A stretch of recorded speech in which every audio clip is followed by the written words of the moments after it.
In the ancient land of Moab, a remarkable tale of loyalty and love unfolds, a story that would echo through the ages in the scriptures and hearts of believers.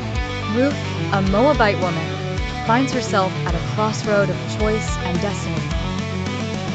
Ruth was married to Mahlon, the son of Naomi and Elimelech, who had fled their homeland of Bethlehem in Judah due to a devastating famine.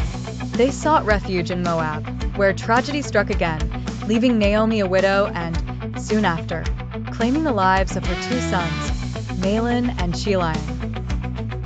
Left with only her two Moabite daughters-in-law, Orpah and Ruth, Naomi faced the depths of despair.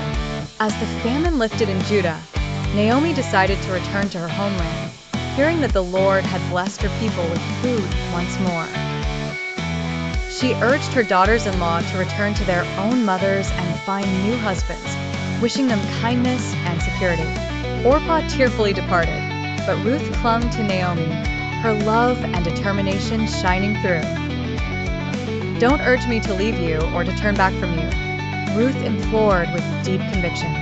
"Where you go, I will go, and where you stay, I will stay. Your people will be my people, and your God, my God. Where you die, I will die, and there I will be buried."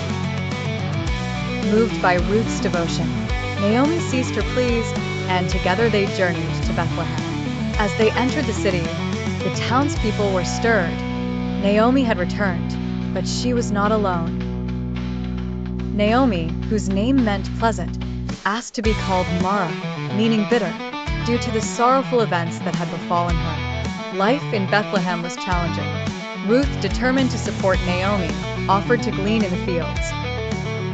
As Providence would have it, she found herself gleaning in the fields of Boaz, a wealthy and kind relative of Naomi's late husband, Elimelech. Boaz noticed Ruth's diligence and, upon learning of her loyalty to Naomi, he extended grace and protection. Boaz instructed his workers to leave extra grain for her to gather. It was during these moments of kindness that an unexpected bond began to form between Boaz and Ruth. Naomi, aware of Boaz's status as a potential redeemer, a kinsman with the right to marry Ruth to preserve her deceased husband's lineage, devised a plan. She instructed Ruth to visit Boaz at the threshing floor and convey her plea for protection and marriage. Ruth approached Boaz with humility and courage, laying at his feet in a gesture of submission and request for redemption. Boaz, though flattered and impressed by Ruth's noble character, knew there was a closer kin whose rights preceded his. He promised to resolve the matter promptly. The very next day, Boaz met with a nearer kinsman in the presence of the town's elders. When the closer relative declined the opportunity to redeem Ruth, Boaz joyfully claimed his right, declaring his intent to marry Ruth. Ruth's story culminates not only in a blessed union with Boaz, but also in a legacy that would last for generations. She bore a son named Obed, who would become the grandfather of David, the future king. Through her selfless love and fidelity, Ruth, a Moabite, became an integral part of the lineage leading to Jesus Christ. This is Ruth's enduring testament of love, a profound commitment that transcended cultural barriers and personal loss. Her story brought hope and restoration not only to Naomi, but to all who would come to know their story.